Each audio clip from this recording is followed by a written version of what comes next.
3 வருஷம் 6 மாதம் ஒரு விதவைக்கு ஆண்டவர் கட்டளையிட்டார். அப்போ 3 வருஷம் 6 மாதங்கள் கர்த்தருடைய ஆசீர்வாதம் அந்த குடும்பத்தை ஆசீர்வதித்தது மாத்திரமல்ல, இந்த அற்புதத்தை அவர்கள் மாத்திரமல்ல, எல்லாரும் ருசித்தார்கள். அப்ப இந்த வாழ்க்கையில், என்னுடைய வாழ்க்கையிலும் கர்த்தருடைய அற்புதங்கள் நடக்கும். வாக்குத்தத்தம் எனக்கு ஆண்டவர் பேசணும் அப்படின்னு சொன்னா, கர்த்தருடைய பாதத்தில் அதிக நேரம் காத்திருப்பது மிக மிக அவசியம். ஏதோ 1 மணி நேரம் 2 மணி நேரம் செலவு பண்றேன் அப்படி இல்லை. ஒவ்வொரு நாளும் கர்த்தருடைய பாதத்தில் அமர்ந்திருந்து கர்த்தருடைய வார்த்தைகளை கேட்கணும். என் வாழ்க்கையில என்ன சித்தம் வச்சிருக்கிறீங்க ஐயா? என் குடும்பத்தில் என்ன காரியத்தை செய்ய வேண்டும்?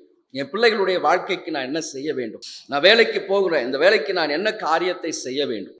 எல்லாம் செய்து முடித்து விட்டு கர்த்தரை தேடுவதல்ல, செய்வதற்கு முன்பதாக கர்த்தரை தேடணும். ஒரு இடம் வாங்கினாலும், ஒரு வீடு கட்ட ஆரம்பித்தாலும், எந்த ஒரு காரியத்திற்கும் முதலாவது கர்த்தரை தேடணும். அவர் ஒரு வார்த்தையை கொடுக்கிற வார்த்தைகள் தான் உங்களுக்கு முழுவதுமாக பலத்தோடு நடக்கும்படியாக செய்யும்.